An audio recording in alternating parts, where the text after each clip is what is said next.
Hey everyone, तो हमारे Indian constitution में 3 तरीके के प्रोविजंस है जिसके बेसिस पे इमरजेंसी लगाया जा सकता है। जैसे कि पहला वार, दूसरा एक्सटर्नल एग्रेशन, तीसरा हमारा आर्म्ड रेबेलियन। लेकिन पहले आर्म्ड रेबेलियन नहीं था, इसका नाम इंटरनल डिस्टर्बेंस था। लेकिन 44th अमेंडमेंट के बाद इंटरनल डिस्टर्बेंस को रिप्लेस करके आर्म्ड रेबेलियन लाया गया कि जब तक आर्म्ड रेबेलियन ना हो तब तक इमरजेंसी नहीं लगा सकते हैं, क्योंकि इंटरनल डिस्टर्बेंस का यूज़ करके इंदिरा गांधी ने 25 जून 1975 को इमरजेंसी लगाया था।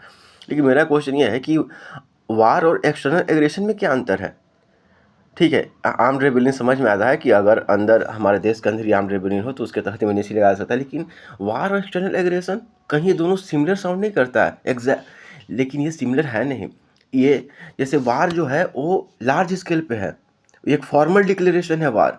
लेकिन जो एक्सटर्नल एग्रेशन है वो इनफॉर्मल डिक्लेरेशन है और वो स्मॉल एरिया में होता है और स्मॉल कंसेप्ट है।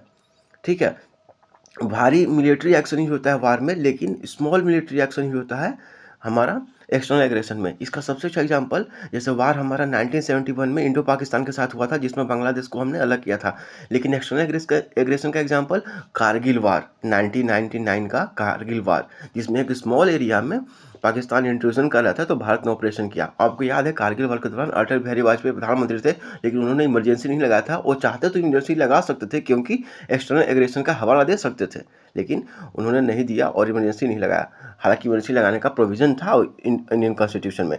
तो ये अंतर होता है। अगर आप और देखोगे तो वार में वही डिक्लेयर होता है, ऑर्गेनाइज होता है, सब कुछ फॉर्मल होता है, लार्ज स्केल होता है, सस्टेन मिलिट्री एक्शन होता है। लेकिन एक्सटर्नल एग्रेशन में undeclared use of force against sovereignty होता है, no formal declaration required, localise और कवर्ट इनकर्जन्स। तो ये बहुत इंपॉर्टेंट था ये समझना। Thank you.